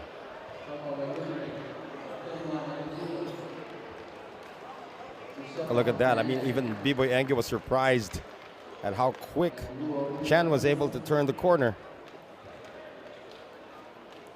And they say he was in the act of shooting, so he's going to get on the scoreboard. You know, time was, Coach, when we were playing high school ball, probably even college ball, you want to see your name on the newspaper the next day, that you actually got to score for your team. I don't know if it was for you, if you were averaging 20 a game or something like that. I had to go in there and commit an intentional foul with about 10 seconds left in the game so I could get in the box score to say this guy committed one foul. Congratulations. Well, we're going to have a timeout with a minute and 16 remaining. The Macau Black Bears very, very close to picking up their second win here in Vietnam.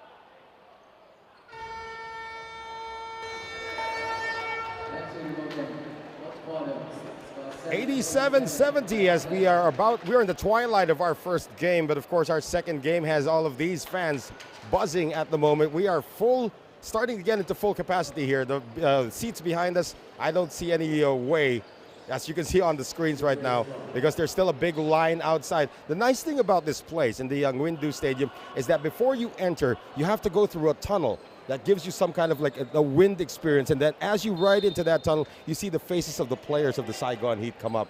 So it's a different experience here. I should take a video of that, actually. It is, and now that folks are all getting off work and we've got the crowd still trickling in, we're going to see more and more people come here now. We know about Ho Chi Minh traffic. Oh, yeah. And these folks are going to fight it out. And when they get here, we're going to hear a crowd absolutely erupt at the Saigon Heat. Three-pointer, Raymond Young. Which is worse, Hanoi traffic or Ho Chi Minh City traffic? in your opinion? Ho Chi Minh City traffic is absolutely worse than Hanoi traffic. That being said, as someone who's traveled throughout Southeast Asia, when we're talking about Bangkok traffic or Manila traffic, we're talking about a whole nother levels of world-class traffic. And if you've been to Surabaya, also, that's another question. You've been to Surabaya before. You know what that traffic is like. In the meantime, now, B-Boy Angyo, there seems to be a stoppage here. I'm not quite sure what this is about. They are going to go to the IRS on this one. So there was I think they're going to see if the possession arrow is, or the possession is correct, because we are in the last 2 minutes. Yes, this is a blowout, but they still have to do their job, making sure that the possession is with the right team. Absolutely, and with a 15-point game in less than a minute, the decision is inconsequential, but the referees want to make sure they're getting these calls right. The teams aren't the only one learning and growing. The referee crew is as well, and they're going to continue to get better and limit their mistakes and give us a great product. And Coach Charles, you saw on your screens earlier, was scratching his head. Guys, it's a 15-point game. It doesn't matter if it's their ball, it's their ball. But, you know, you are right. That's the reason why we also brought in the IRS system. That's why it's also part of the international game as well. You need to get some of these calls right. Sometimes it's actually a 3-point, 2-point shot. You need to know how much time is on the shot. We've actually had some issues where a game was decided about whether or not it was a shot clock violation when the ball was released. So for something as simple like this, like an out-of-bounds situation, this has to be gotten right. Even, you're right, the final score, that's inconsequential. Who's winning, it's inconsequential. You still need to get it right. And they are taking a while reviewing this right now. They are, and as good as these referee crews are, and as much as they've grown out here in Southeast Asia, it's impossible sometimes for the human eye to see how close these calls can be. So to take some time, let's go to the monitor, get it correct, and make sure that we're moving the game in the right direction. All respect to the refereeing crew here, who's done just that here with less than a minute left. You know, the funny thing was, it was B-Boy Angyo who's deemed to have been who had touched the ball last, and he said I was very far away from it. But again, they got it right from the replay monitor. Macau Black Bears have possession right now. Chan, another backdoor cut. They send it out, 3-pointer. That is a miss. Everybody wants to get on the scoreboard, but you notice that everybody wants to shoot a 3 as well. That's taken away by Tiu. Drops it over to Angyo. Oh, Angyo could have added more to his 21-point total right there, but they get it back. And here's Johnson. And he gets it back. That's probably our last shot of the game here. I don't think Macau will take another field goal attempt. Let's pull that ball back out, shake hands, and call it a good game. That's exactly what Coach Charles is signaling to his players. Coach Charles has been on top of it the entire tournament here. His team has continued to fight. He's made a lot of great calls, great timeouts, and really impressive what he's done with the Macau Black Bears. So it is official, ladies and gentlemen. The Macau Black Bears, although eliminated from the playoffs, end their stint in Ho Chi Minh with a win streak as they defeat the Surabaya squad, Lourve Surabaya, 87-74. And again, a lot of great performances on their team. We had Daquan Abram with 20 points, but Jenny Leung just shot the lights out here with a total of 24. Bouncing back from that horrible shooting performance against NS Matrix. But again, a win is a win, and I'd like to see what the future holds for this Macau Black Bear squad. Absolutely, and I think we're going to see some of these young players here in the future. We're going to watch them do big things in the ABL. Jenny Leung getting right back to his regular self, the way he shot the ball today. And those guys are going to be main participants of the Macau Black Bears in the years to come for the ABL. Well, again, folks, our first game is over, but basketball certainly far from over here at the Nguyen Du Gymnasium. When we return, the Saigon Heat host the Singapore Slingers, and we will have that game for you when we return. Thank you for watching our continuing coverage of the ASEAN Basketball League Invitational Tournament, Invitational Tournament rather. Second game happens when we return.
Ladies and gentlemen, we're now live at the Windsor Stadium in Saigon, and with a victory for the Macau Black Bears against Lourve Surabaya today. So standing next to me is Jennings Leung, the MVP of the game.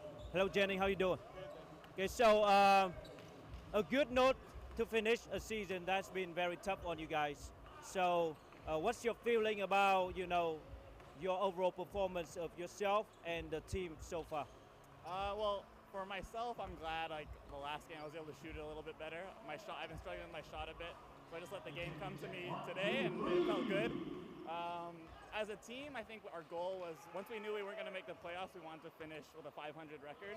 And I think, considering the amount of time the group's been together, finishing with a 7-7 record is not terrible for us. We can build on this. We have a really young team, and going forward, I think good things are ahead for us. All right, so what do you have to say to the fans in Macau and the overall ABL fans? What do you want to say before, season end for you guys?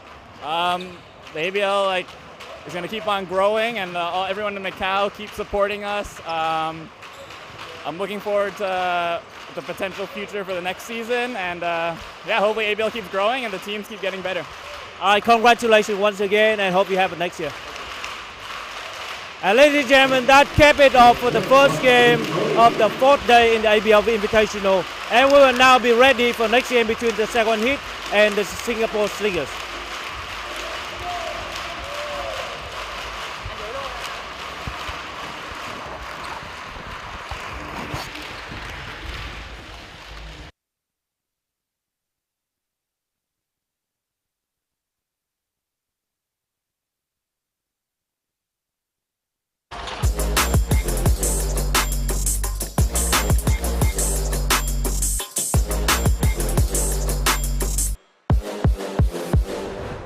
This broadcast of the ASEAN Basketball League may not be reused in any way, shape or form without an express written consent of the ABL.